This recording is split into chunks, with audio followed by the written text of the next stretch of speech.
ফিমেলদের জন্য আমি স্পেশালি বলবো মানে সফটওয়্যার টেস্টিং আসতে এনকারেজ করব, কারণ অনেকেই দেখা যায় সফটওয়্যার ডেভেলপমেন্টে অনেকেই যেতে চায় না, হয় কোডিং ভয় পায় অথবা ডেভেলপমেন্টে অনেক বেশি সময় দেওয়া লাগে, এটাও একটা ব্যাপার।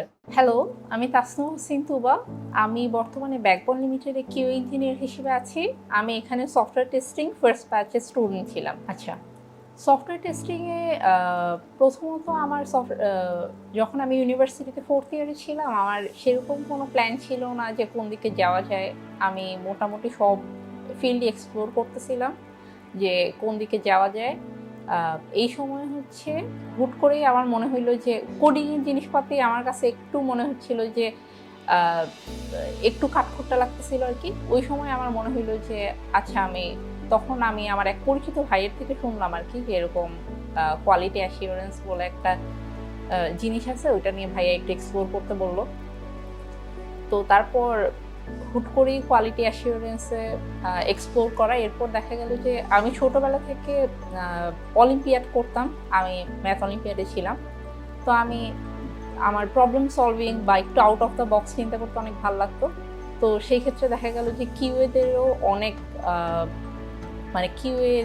অনেক হচ্ছে যে এরকম আউট অফ দ্য বক্স চিন্তা ভাবনা করা লাগে বা কিছু জিনিসপত্র, অনেক সূক্ষ্ম জিনিসপত্র নোটিস করা লাগে। তো সেই ক্ষেত্রে আমার কাছে মনে হয়েছে যে এই ফিল্ডটাকে বেছে নেওয়া যায় ক্যারিয়ার হিসেবে।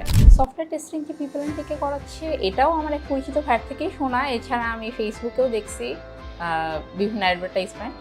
তো ওই ভাইয়া বললো যে সফটওয়্যার টেস্টিংয়ের জন্য প্রথমেই হচ্ছে ইনিশিয়ালি কোনো জব শুরুতেই কোনো জব পাওয়া তো ডিফিকাল্ট। তো প্রথমে একটা ইন্টার্নশিপ টাইপের বা একটা এরকম গাইডলাইন টাইপের কোর্স থাকলে খুব ভালো হতো। তো এরপর হচ্ছে ফেসবুকেই আমার দেখা, আবার এর বিভিন্ন অ্যাডভার্টাইজমেন্টের মাধ্যমে আমার কিছু ফ্রেন্ডও পাঠাইছিল, আবার ওই ভাইও বলছিল। এরপর তো আমি PeopleNTech এনরোল হয়ে গেলাম। ভাবলাম যে দেখি কীরকম লাগে। তো আলহামদুলিল্লাহ অনেক ভালো লাগছে, অনেক কিছু নতুন শিখতে পারছি, এই আর কি।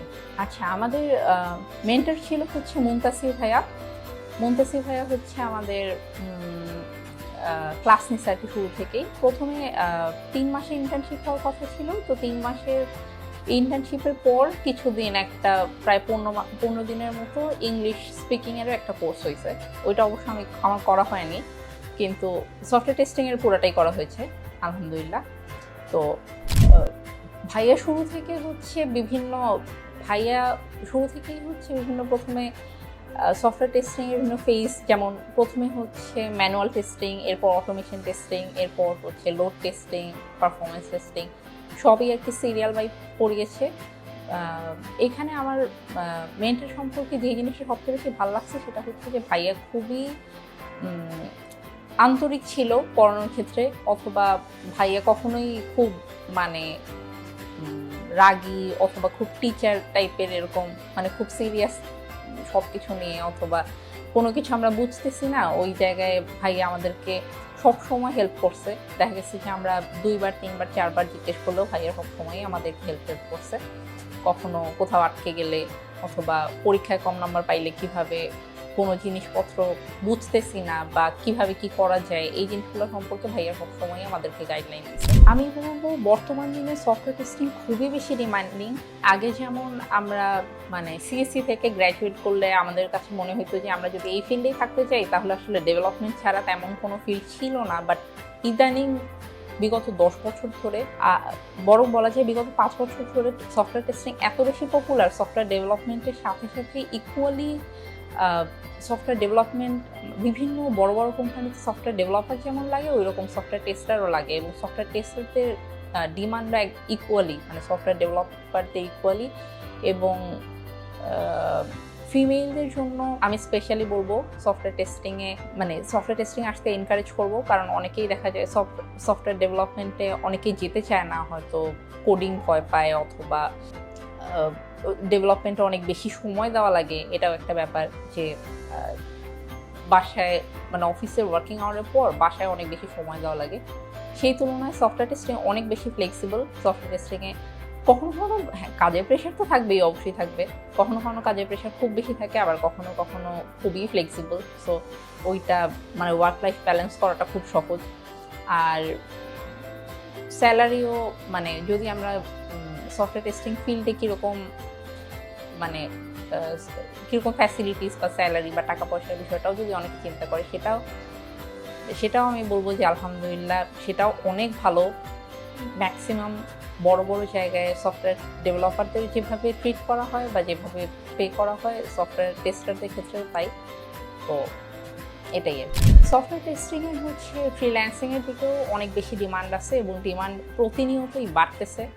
যেমন ফাইভার, আপওয়ার্ক, ইদানিং রিসেন্ট একটা জিনিস সম্পর্কে আমার একটা নতুন জিনিসের সাথেও আমার এক্সপিরিয়েন্স হয়েছে, কাজ করার অভিজ্ঞতা হয়েছে, সেটা হচ্ছে ইউটেস্টও বেশ ভালো। ওখানেও টেস্টারদের বিভিন্ন বড় বড় কমিউনিটির সাথে পরিচয় হয়ে নিজেদের স্কিলও ডেভেলপ করা যায়, প্লাস হচ্ছে যে নিজের জায়গাটা মানে নিজের কোয়ালিফিকেশান অথবা নিজের পছন্দের জায়গাটা যদি সিলেক্ট করে দিই তাহলে হচ্ছে যে ওই পছন্দ অনুযায়ী ভালো ভালো কাজ পাওয়া যায়।